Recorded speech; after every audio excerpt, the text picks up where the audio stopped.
The forest was cold and empty, a white sea of snow stretching under the pale light of a dying sun. The predator pack moved slowly through the frozen trees, their paws sinking into the deep powder with each step.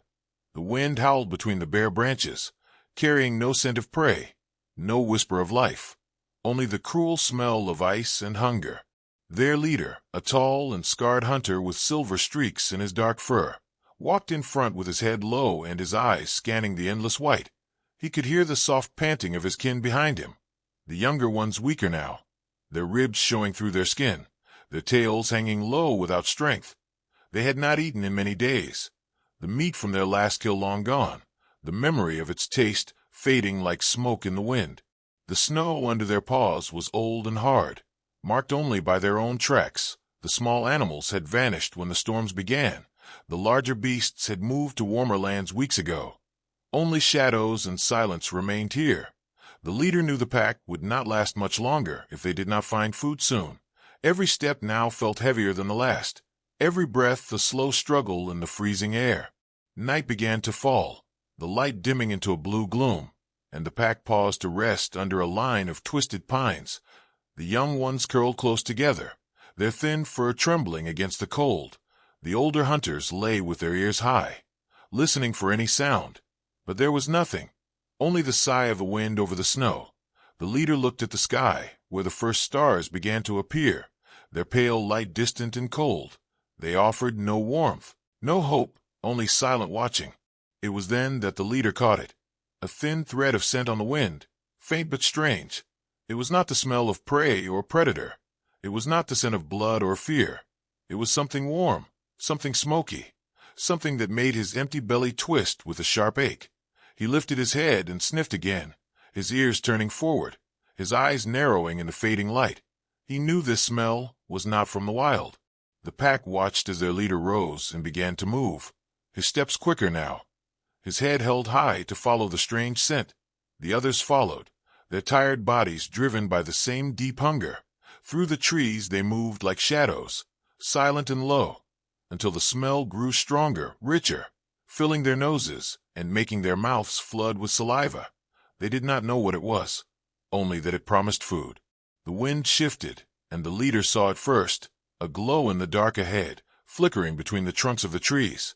It was a small fire, and beside it was a figure unlike any they had seen before, tall and upright, with no fur except for a covering of strange cloth, its face smooth and pale in the firelight. The figure crouched beside the flames, turning something over the fire with a long stick, and the smell of cooking meat rolled through the air like a wave, making the pack's stomachs tighten painfully. The leader froze, his eyes fixed on the figure, his ears tilting back. He had heard of strange beings that walked on two legs, stories carried by wandering hunters from far lands, creatures that used fire and tools, that could kill from a distance with weapons of thunder. But he had never seen one before, never so close. The others gathered around him, low growls rumbling in their chests, fear mixing with the deep pull of hunger. The human, for that is what it was, did not seem afraid. It did not reach for a weapon. It simply kept turning the meat over the flames, the crackle of the fire mixing with the hiss of melting fat. Its eyes lifted, calm and steady, meeting the gaze of the leader without flinching. The moment hung in the cold air, the pack tense and ready to spring, the fire throwing long shadows across the snow. The leader's mind raced. The hunger pushed him to act, to attack, to take the food by force. Yet something in the human stillness made him hesitate. This was no prey, and it was no enemy that had come to kill. It was something else, something strange. The firelight danced in the human's eyes, and in that flicker the leader saw no fear, only an invitation he could not understand. The pack waited for the command, their breath steaming in the frozen night, their bodies coiled like springs. The human slowly reached down beside him, lifting a piece of the cooked meat. The smell so strong now it made the youngest whimper softly. The human tossed the meat into the snow between him and the pack, then sat back again, watching silent. The leader looked at the meat, steam rising into the cold, then at the human. The fire crackled, the snow whispered under the wind. The pack's world narrowed to this one choice: hunger or caution, instinct or curiosity. The leader took a single slow step forward. the eyes of the human never leaving his, and somewhere deep inside the leader felt the strange sense that this moment would change everything. The leader of the pack stood in the snow with the strange piece of steaming meat between him and the human. The smell wrapped around him like a warm hand pulling at his empty stomach. The others behind him shifted restlessly, their paws crunching the frozen ground, their eyes fixed on the food. The human waited, sitting beside the fire, as if this moment was not dangerous at all. The flames painted the figure in gold and red, sending sparks into the cold night air. The leader's hunger tore at him like claws inside his belly. His ribs ached with the weight of many hungry days. He took another step forward, his head low, his eyes never leaving the human. The meat steamed in the snow, dark and rich, and the heat of it cut through the icy air. He sniffed, the scent overwhelming his senses. It was unlike anything from the wild. It carried smoke and fat, and something strange but good, something that made him forget for a heartbeat where he was, and what danger might be here. The rest of the pack crept closer, the younger ones licking their lips, their ears twitching with unease. The older hunters kept their bodies low, ready to leap if the human made a sudden move. The leader finally bent down and took the meat in his jaws, the heat of it almost burning, the taste exploding over his tongue. It was soft yet firm, salty, smoky, full of life. He swallowed it before his mind could think, and for a moment he forgot the cold. He forgot the empty days. He forgot the silence of the dead forest. The human watched him quietly, a faint curl of something in its face, not a snarl, not a growl, but a strange soft expression the leader could not name. The human reached for another piece of meat and tossed it toward the pack. It landed in the snow, and two younger hunters sprang forward, snarling at each other as they tore it in half. They too froze for a moment as the taste hit them, their growls dying into heavy breaths as they ate.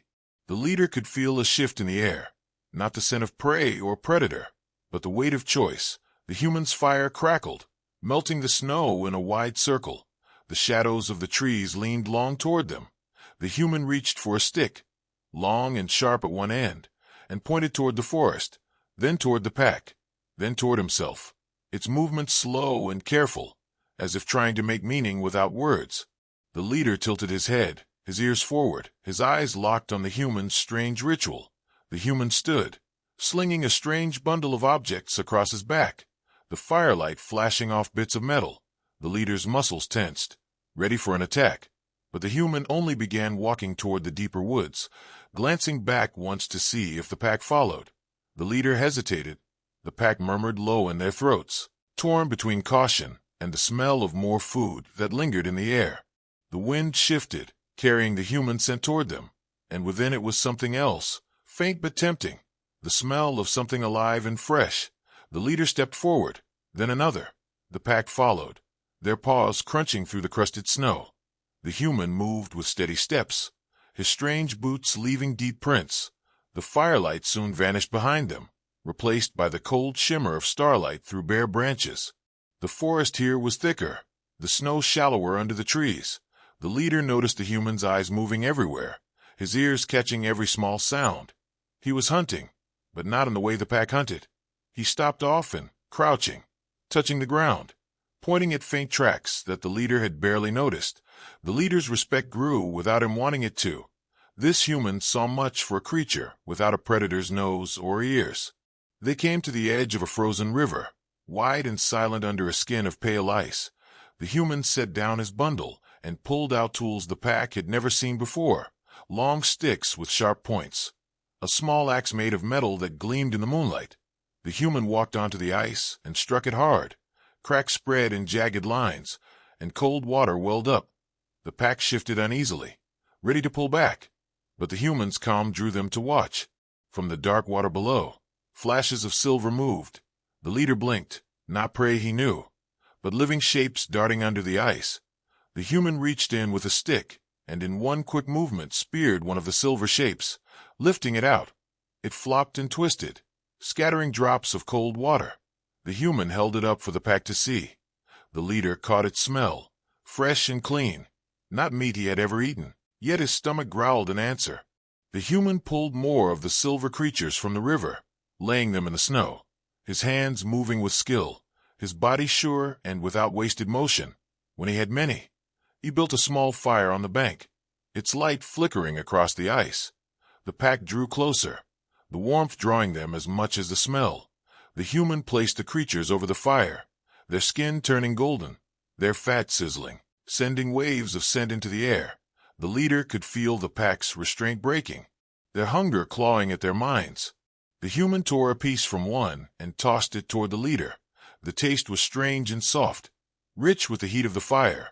It filled the belly in a different way than the flesh of beasts, lighter yet satisfying. The leader's ears twitched at the crack of ice shifting under the river. The forest had been too quiet for too long, and now there was another sound, faint but growing, the deep and steady crunch of heavy steps moving through the snow beyond the trees. The human's eyes lifted, his body stilling. The pack froze, their ears turning toward the sound. The smell reached them next, sharp and heavy. It was not prey. It was predator, larger than any here. Its scent thick with blood and power. The leader's lips curled, his fur bristling. The human moved slowly to add more wood to the fire, the flames leaping higher, pushing light into the dark. The steps drew closer, and from the shadows beyond the trees a shape appeared, taller than the human, massive in the shoulders, with fur matted by old battles, eyes like burning embers fixed on the pack and the human.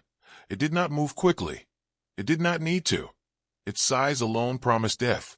The pack's youngest whimpered, their bodies pressing together. The leader stood his ground, his heart pounding. The human reached for something on his back, not a spear, not a blade, but a short metal thing, his fingers moving over it with practiced ease. The leader did not understand, but he could feel the weight of danger in the air. The stranger predator growled, low and deep, the snow under its paws trembling with each step. The human lifted the metal object and pointed it at the ground between them.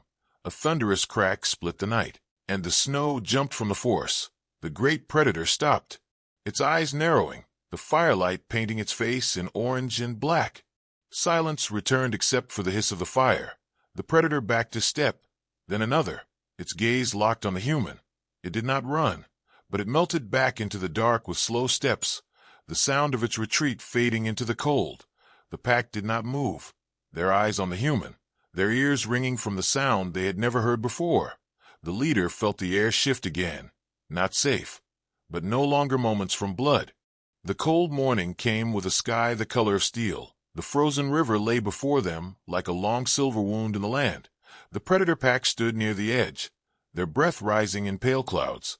Their leader's eyes locked on the human, who moved with quiet purpose.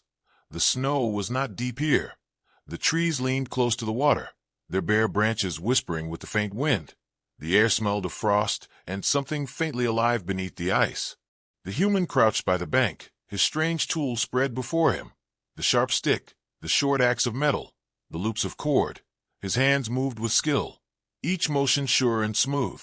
The leader watched with a mix of curiosity and caution.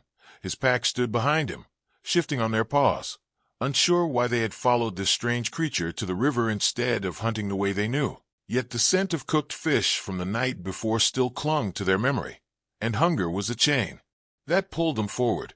The human stepped onto the ice, testing it with his weight. The frozen surface groaned faintly but held. He raised the axe and struck. The crack rang out sharp in the cold. Shards of ice leapt away, and dark water surged up through the wound. The leader's ears tilted forward, his nose catching the faint, clean smell of life beneath the surface. Silver flashes moved in the shadows of the water. The pack stared, their eyes narrowing. They had never hunted such things before. They were not creatures of the forest or the snow, yet they lived here unseen under the ice. The human knelt and lowered his sharpened stick, the point dipping into the black water. He moved slow, his eyes tracking the flashes below. Then with a swift thrust he lifted the stick, and one of the silver creatures came up with it, twisting and shining in the pale light. Drops of water sprayed the air. The pack flinched back instinctively. The leader stepped closer, sniffing at the catch. The scent was strange, nothing like fur or blood. Yet it was food, and food meant survival. One by one the human pulled more from the water, laying them in the snow. Their bodies glimmered like coins scattered on the white ground. The pack grew restless. The smell of fresh meat mixing with the cold wind made their stomachs twist. Yet they waited, drawn not only by hunger, but by the strange patience of the human. He did not eat at once. He worked carefully, gathering wood, striking stone to spark fire, feeding the flames until they burned hot and bright beside the river. The human cleaned the fish with skill, his hands quick and sure, removing what was not needed. The leader watched closely, trying to understand the pattern of the motions. The human placed the meat over the fire on a flat piece of metal. Soon the air was thick with the smell of cooking, richer now, deeper. The fat hissed and dripped into the flames. The pack shifted forward, their eyes fixed on the food. The leader's muscles tensed with the pull of instinct, but something in the human's calm made him hold his ground. The first piece came away golden and steaming. The human broke it in half, tossing one piece toward the leader. The heat of it warmed his jaws. The taste filled his mouth with something new, soft and rich, lighter than any meat he knew yet full of strength. He swallowed and felt the warmth spread through him. The younger hunters whined softly, their paws shifting in the snow. The human fed them next, each piece tossed with measured distance, enough for each to have some, enough to ease the sharp edge of hunger without dulling it completely. When the last of the fish was cooked and eaten, the human rose, brushing snow from his strange coverings. He pointed across the river toward the dark line of trees on the far side, then back toward the pack, then to himself. His gestures carried the shape of a plan. Though no words passed between them, the leader understood the meaning in his own way. There was more to learn, more to hunt, more to take from this place than they had known. They crossed the river where the ice was thickest, the human leading, his steps steady, his eyes scanning every shadow. The pack followed in a loose line, their heads low, their bodies flowing through the snow like smoke. On the far side the trees were dense, the snow shallower, tracks crisscrossed the ground. Faint scents of small animals hung in the air. The leader's pulse quickened. This was hunting ground, yet the human did not move to chase the nearest signs. He searched for something else. After a while the human stopped, crouching near a narrow path between the trees. He took from his bundle a coil of cord and a piece of sharpened wood. His fingers moved quickly, tying knots, shaping a loop, placing it just above the snow. The leader watched closely, sniffing the strange trap. It smelled of the human's hands and of the fresh wood. The human moved on, setting more, each placed with care where tracks crossed or where narrow gaps in the trees forced any creature to pass. The leader began to understand. This was hunting without the chase, a way to let the prey come to them. By the time the light began to fade, the traps were ready. The human led them back to the river, his pace unhurried. The leader followed with a mind full of new images. The shine of fish under the ice, the careful setting of snares, the patience that could bring food without wasting strength. These were not ways the pack had known, but he could feel their value in his bones. In a land this empty, new ways could mean life. At the camp by the river, the human rebuilt the fire, its light pushing back the early winter dark. The pack settled in a loose ring around it, their eyes reflecting the flames. The leader stayed closest to the human, not yet trusting fully, but less ready to spring than before. The air was warmer here. The snow around the fire melted into wet earth. The sound of the river under the ice a soft, constant whisper. The leader's ears twitched at a distant sound, faint but sharp, a single crack of ice somewhere upstream. The human's head turned toward it at once, his eyes narrowing. The leader rose, sniffing the air, and there it was, a scent carried on the wind, the scent of something heavy and dangerous. The memory of the red-eyed stalker from the night before flashed in his mind. The human's hand moved slowly to one of his weapons, not with panic but with readiness. The pack stirred, low growls humming in their throats. The sound did not come again. The scent faded, but the air remained tense. The leader settled back onto his haunches, never taking his eyes from the shadows beyond the firelight. The human tossed a small branch onto the flames, the sparks rising high into the cold, their brief glow catching in the leader's eyes. For a heartbeat he felt that this fire was not just warmth. It was a wall, a promise, a sign of something greater than the night around them. The moon rose, pale and thin over the trees. The river gleamed with its cold light. The human sat quiet, his back straight, his gaze moving over the forest. The leader watched him, trying to read the patterns in his stillness, wondering what tomorrow would bring. The pack rested, their bodies warm from the food and the fire, their dreams scented with smoke and silver fish. But in the leader's mind the image of the human at the ice, pulling life from the dark water, burned bright and strange, a sign of change that could not be undone. The fire burned low under the pale moonlight, its glow a small island in the sea of snow and darkness. The predator pack rested in a loose ring around it, their sides rising and falling with the steady rhythm of sleep. Their leader sat awake, his golden eyes scanning the forest beyond the light. The human sat across from him, silent, his strange weapon laid across his knees. The night air was sharp and clear, carrying every sound for far distances, and it was in that silence that the leader's ears caught it first. A faint crunch in the snow, slow and deliberate, not the quick dart of prey or the clumsy tread of a wandering beast. This sound was heavy, measured, as if the creature making it had no reason to hurry. The leader's muscles tightened, his fur bristled along his spine. He turned his head slightly toward the human. The human's gaze met his, and in that brief exchange no words were needed. The human already knew, his eyes narrowing, his body shifting into readiness without a single sound. The pack stirred, the younger ones lifting their heads, ears twitching, the older hunters rising to their feet, low growls rippling through the group. The human slowly rose, stepping away from the fire's light, his weapon held low but ready. The crunching grew louder, closer, until from between the black trunks of the trees a shape began to form, at first just a shadow, but then the firelight reached it, revealing the hulking form of the red-eyed stalker. It was larger than any predator the pack had faced, its shoulders broad and scarred from old battles, its fur thick and dark, broken in places by pale streaks of age. The eyes glowed like coals, fixed on the camp with a gaze that was not fear or curiosity, but pure hunger.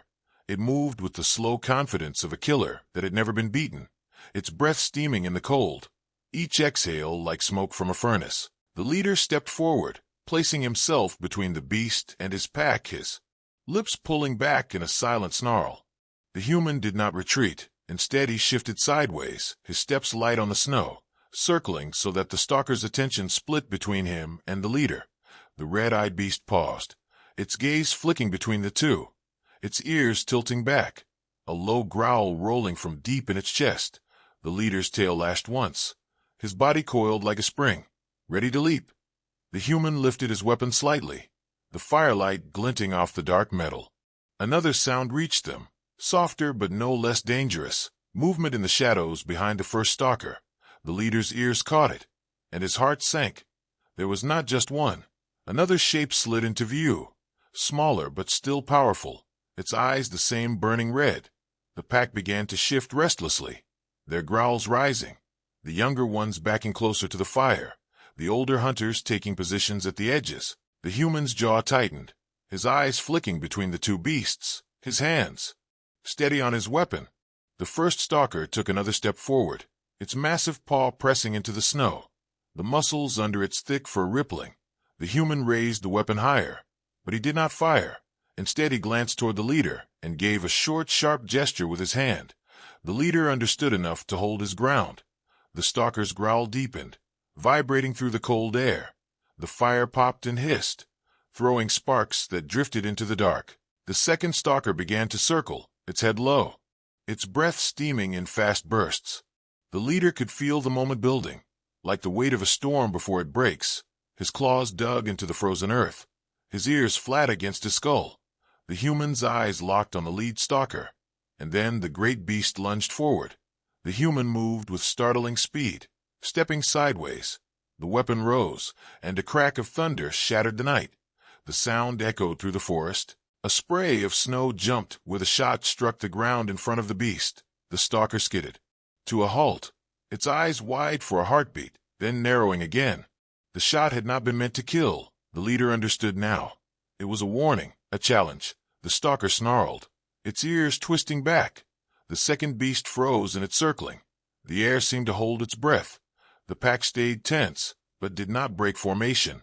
The human's weapon lowered slightly, but his gaze never left the enemy. The lead stalker huffed once, then stepped back, slow and deliberate, Its eyes locked on the humans, as if making a promise that this was not finished. The second stalker followed, melting into the shadows, their shapes vanishing between the trees, until only the sound of snow settling remained. The leader's muscles stayed tight for long moments after, his breath steaming in heavy clouds. The human finally lowered his weapon and stepped back toward the fire. The leader followed, his eyes still sweeping the forest, knowing that the red-eyed hunters had not left for good. They had only decided to wait. The pack slowly settled again. Though the unease lingered, the younger ones lay close together, their ears flicking at every sound. The older hunters sat with eyes open, their bodies half ready to rise. The human crouched by the fire, feeding it with fresh branches until the flames leapt high again. The light pushed the shadows back a little further, but it could not erase the memory of those burning eyes watching from the dark. The leader sat beside the human, not close enough to touch, but near enough that their warmth mingled in the freezing air. He studied the strange weapon, the memory of its thunder still ringing faintly in his ears. He had seen prey brought down with teeth and claws, with speed and cunning, but never with sound and fire, never with such sudden force. It was a kind of power he could not yet understand, but he could feel its weight in the air, the way even the stalkers had paused before it. The human looked at the leader, his face calm, his breath steady, and he gave a single nod, as if confirming something unspoken. The leader gave the faintest twitch of his ears in return, not a bow, not submission, but an acknowledgment between hunters. The fire crackled, the river whispered under its frozen skin, and above them the moon drifted slowly across the dark sky. Far away in the forest, faint but certain, came the sound of a long, low howl. It was not the voice of the pack. It was the voice of the stalkers, calling to each other. The sound carried on the cold air until it faded into the distance. The leader's eyes narrowed, his claws pressing into the snow. The human's gaze lifted toward the sound, his face unreadable, but his grip on the weapon tightened. The night had not ended in blood, but it had ended in a promise, and promises in the wild were never empty. The cold dawn came slow, the sky a pale silver as the sun hid behind thick clouds. The fire at the camp had burned low, but the smell of smoke still hung in the air. The leader rose first, his paws crunching softly in the snow. The memory of the red-eyed stalkers lingered in his mind like the scent of blood. He glanced toward the human, who was already awake, crouched near the fire, with a strange weapon close by. The human's eyes met the leader's, and in that quiet look the leader felt a wordless message. Today they would not wait for danger to come to them. The human packed his things with care, moving in steady, deliberate motions, his bundle of tools slung over his back, the weapon slung across his chest. The leader called his pack to rise, with a low rumble in his throat. The younger ones stretched and shook snow from their fur. The older hunters came to stand beside him, their eyes sharp with the hunger that had never truly left. The human stepped out from the dying fire's glow and into the cold light of morning. The leader followed the pack, flowing behind like shadows, their paws leaving fresh tracks in the untouched snow. They moved toward the deeper forest, where the trees grew closer together and the air smelled of old bark and frozen earth. The human stopped often, crouching to touch the ground, his eyes searching for signs. The leader watched him work, learning to see the faint trails left by heavy hooves and clawed feet. The human pointed to a deep-set track in the snow, its shape wide and heavy, the scent rising from it strong and musky. The leader knew it belonged to one of the great horned beasts that roamed these parts, beasts strong enough to feed the pack for many days if brought down. The human began to work, setting long-pointed stakes into the snow at angles, tying them together with cord in patterns the leader had never seen, each stake hidden under loose snow and branches. The pack watched, their heads tilting as they tried to understand. The leader stepped closer, sniffing at one of the hidden traps. It smelled of wood and the human's hands. The human nodded once as if satisfied with the placement, then moved on to set more, creating a narrow path between them like a tunnel that would guide the prey exactly where he wanted it to go. When the traps were ready, the human turned to the leader and gestured toward the trees ahead, his movement slow and clear. The leader understood. They would drive the beast toward the path. The leader signaled to his hunters with a flick of his ears and a low growl. The pack spread out in a wide arc, moving into the forest with silent steps. their bodies weaving between the trees, the scent of the horned beast growing stronger with each step. The first sight of it came through the trees, a massive creature with thick brown fur and a crown of sharp horns, its breath steaming in heavy clouds. It pawed at the snow to reach frozen plants beneath. Unaware of the danger closing in, the leader moved to the side, his body low, his eyes fixed on the beast. The pack began to close the circle, the human waiting at the far end near the traps, his figure still and silent against the pale snow. The leader gave the signal, a sharp, low bark that cut through the cold air. The hunters lunged from the shadows, their growls erupting into the forest. The horned beast jerked its head up, its eyes wide, its muscles bunching as it turned to flee. The pack drove it forward, snapping at its flanks, forcing it toward the narrow path where the traps waited. Snow flew under its hooves as it thundered ahead. The leader ran alongside, his breath burning in his chest, his heart pounding with the rhythm of the chase. The beast burst into the path, its weight crashing down onto the hidden stakes. One leg caught, and it stumbled, its bellows shaking the air. The human moved and then, raising his weapon, a sharp crack split the forest, the sound echoing between the trees. The beast shuddered and fell to its knees. The leader leapt, his teeth finding the thick fur at its neck. The pack swarmed in, ending the struggle swiftly, their bodies moving as one. When it was done, the forest was silent again except for the sound of the pack's heavy breathing, steam rising from their bodies. The human lowered his weapon and stepped forward, his eyes scanning the beast to ensure it was finished. The leader stepped back, letting the others feed. The human crouched and began cutting away the best parts of the meat, showing the leader how to separate and keep what could last. The rest the pack devoured with hungry urgency, their growls now softer, their tails beginning to lift with satisfaction. The humans set aside strips of meat, wrapping them in leaves and binding them with cord. He then built a small rack over the fire they made, laying the meat across it, so the smoke curled up and around. The leader sniffed the air, the scent changing as the smoke worked into the flesh. The human pointed to the drying meat, and then to the pack-shared pile, a silent lesson that some food could be saved for days when the hunt failed. The leader understood, and he knew this was another skill worth keeping. As the day passed, the pack rested in turns. The human worked steadily, preparing more traps, sharpening stakes, checking the weapon with care. The leader watched him, his respect growing with each moment. Here was a hunter unlike any he had known, one who used the land not just with speed and strength, but with thought and patience. The leader began to see how these ways could make the pack stronger, not just for one winter, but for many. But even as the warmth of full bellies settled into their bones, the leader could not shake the thought of the red-eyed stalkers, the way they had watched from the shadows, the way their call had carried through the night. He knew they would return, and when they did it would not be with caution. They would come with hunger and fury, perhaps even more of them than before. The human seemed to sense this as well, his eyes often lifting to scan the forest edge, his hands never far from the weapon. As the light began to fade, he moved to the riverbank, checking the ice, gathering water, ensuring the camp was ready for the night ahead. The leader joined him, the shadows long in the fading sun, the river whispering beneath its frozen skin, the scent of the drying meat mingling with the cold air. By the time darkness fell, the traps were reset, the fire was strong, and the pack was settled in a wide circle, their bodies relaxed, but their ears turning toward every sound. The leader lay closest to the human, his golden eyes half closed but never fully resting.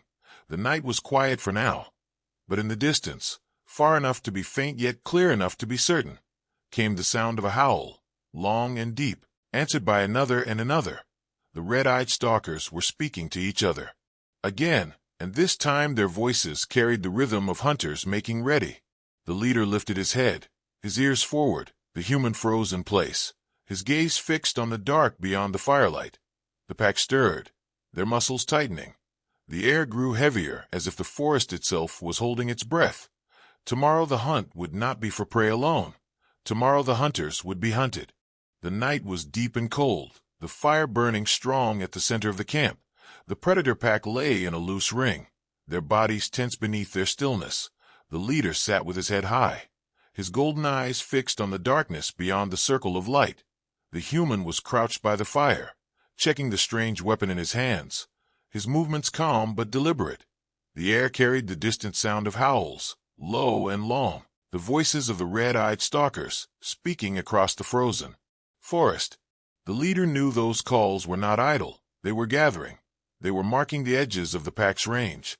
The human seemed to understand this as well, his gaze lifting each time the sound came, his fingers running over the metal of his weapon with a kind of ritual care. The pack shifted restlessly, the younger ones pressing closer together, the older hunters rising to their paws, ears forward, eyes scanning the dark. The smell of danger was thick now, sharp as blood in the air. From the trees came the first shape, sliding between the trunks like a shadow with weight. Its eyes glowed red in the firelight, its head low, its massive shoulders rolling with each slow step. The leader rose at once, a growl rising in his chest. The human stood too, moving to the edge of the fire's glow, the weapon steady in his grip. The first stalker was soon joined by another, then another, until 4 of them stood at the edge of the camp, their bodies tense, their teeth flashing in the light, their breath steaming like smoke. The leader moved to the front of his pack, his fur bristling, his tail high. The human stepped beside him, their shoulders nearly touching though no contact passed between them. The fire crackled behind them, casting their shadows long over the snow. The stalkers spread out, circling, their eyes never leaving the pack and the human. The leader's ears caught the faint sound of more movement beyond the trees, others waiting, watching, ready to strike when the moment broke. The human gave a sharp motion of his hand, a signal the leader had learned.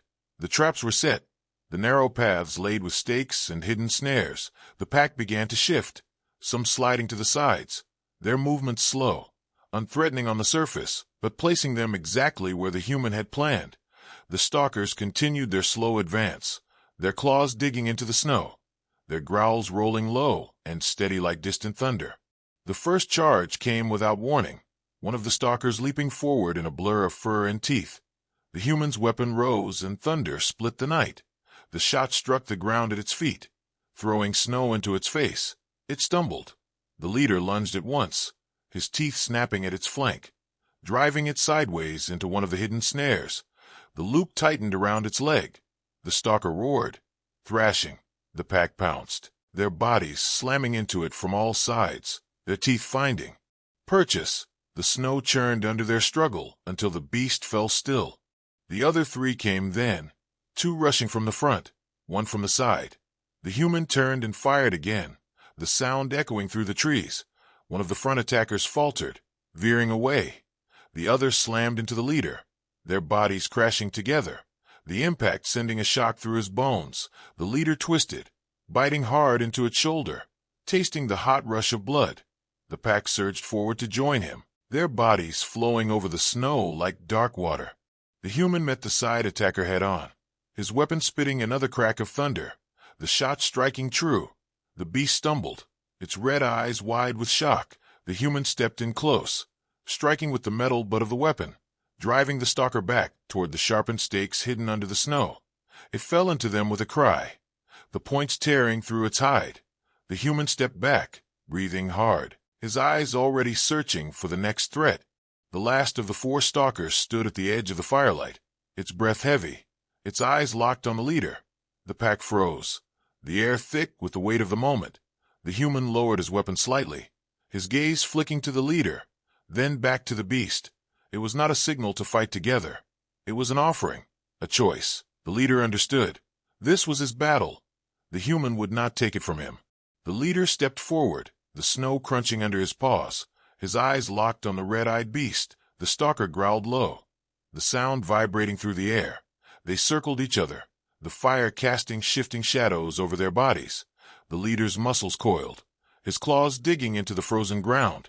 The stalker struck first, a sudden blur of teeth and fur. The leader met it with equal force, their bodies slamming together, teeth snapping, claws tearing at thick fur, hot breath and the taste of blood mixing in the cold air. The fight was fast and brutal.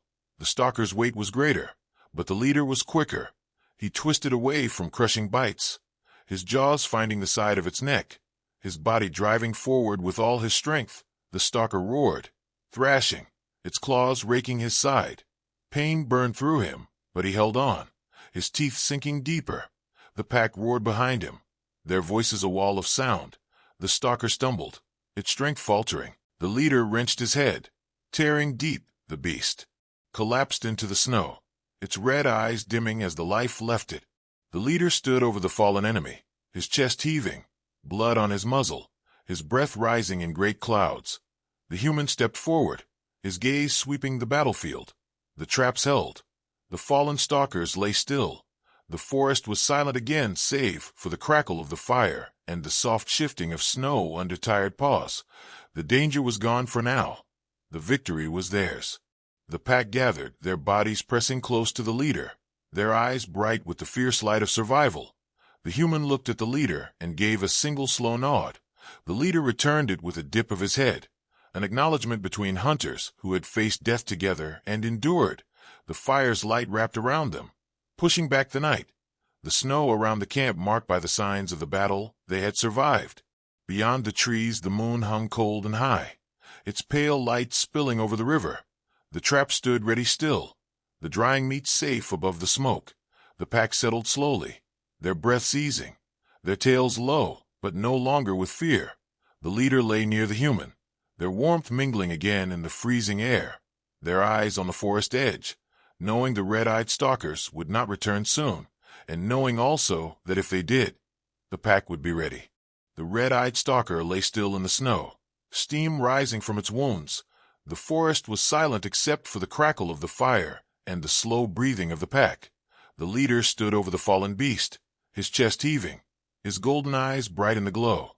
The human was nearby, his weapon slung across his back now, his hands resting at his sides, his breath rising in calm clouds. The night air was heavy with the scent of blood and smoke, but beneath it was something else, the sharp scent of victory that came only after a fight that truly tested the heart. The pack gathered around the leader, their bodies pressing close, their eyes watching him with pride and trust. The younger ones stayed near the fire, still trembling from the battle, but no longer afraid. The older hunters moved to drag the fallen stalkers away from the camp, their heavy bodies leaving deep trails in the snow.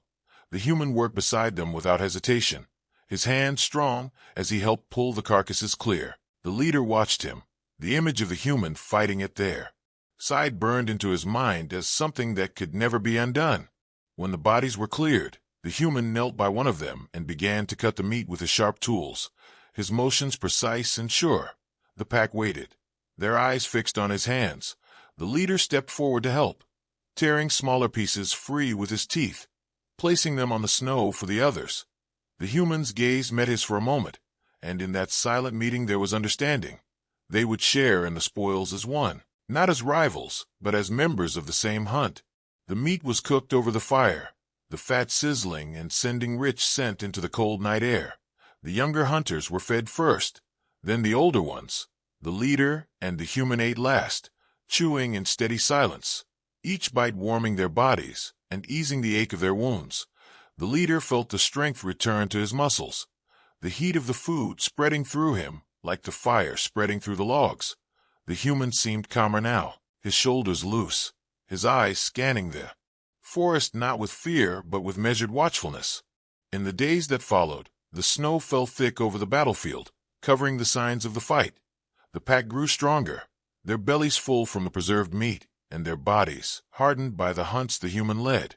Each morning he taught them something new, setting traps in places they had never thought to search, showing them how to use the wind and the trees to hide their approach, how to drive prey into narrow paths where escape was impossible. The leader watched these lessons with sharp eyes, learning quickly, and he could see the same spark of understanding growing in his hunters. The humans' ways were different from theirs, slower at times, patient in a way that felt strange to the quick strike and chase of the old hunts. But the results spoke for themselves. There were no wasted efforts, no empty days. The pack was never without food, even in the deepest snow. And with each passing day the leader felt the bond between them and the human grow stronger. No longer just necessity, no longer just survival, but trust, the kind that is forged in the shared heat of fire and the shared taste of blood. At night, the camp became more than a place to rest. It was a circle of warmth in the frozen world, the fire a heart that never went out. The human worked to keep it burning. The pack kept watch in turns, their eyes sweeping the shadows for the glow of red eyes that had haunted them before. But the stalkers did not return, perhaps broken by their defeat, perhaps waiting for a time when they could strike again. Either way, the pack was ready, their numbers strong, their hearts steady, their leaders sharper than ever. The leaders sometimes thought of the time before the human came, the endless hunger, the cold that bit through fur and bone, the long empty hunts that ended with nothing but exhaustion. Now those days felt far away, replaced by the smell of cooked meat and the crack of the human's weapon, by the sight of traps ready in the snow and stores of food kept safe above the smoke. He knew that if the human had not come, many of them would not be here now, perhaps not even himself. One morning the human rose before the sun, packing his tools in silence. The leader followed him, curious. The pack trailed behind, the snow underfoot crisp and fresh from the night. They walked to the ridge above the frozen river, where the land stretched out in a long white sweep toward the mountains. The air was still, the only sound the faint creak of the ice below. The human stopped and looked out over the land for a long time, his face unreadable. The leader stood beside him, scanning the horizon, sensing that something was changing. From far beyond the mountains came a faint new scent, carried thinly by the wind. It was not the smell of stalkers or horned beasts, not the smell of the forest or the snow. It was sharper, stranger, filled with hints of smoke and metal. The human's eyes narrowed, his hand resting lightly on his weapon. The leader tilted his head, his ears twitching. The human glanced down at him and then back at the mountains, as if weighing something in his mind. They returned to the camp without haste, but the leader could feel the shift in the air. The human began working more each day, reinforcing traps, checking supplies, making the fire pit deeper and stronger. The pack trained harder, the hunts more frequent. The younger hunters now swift and confident, the older ones sharper and faster.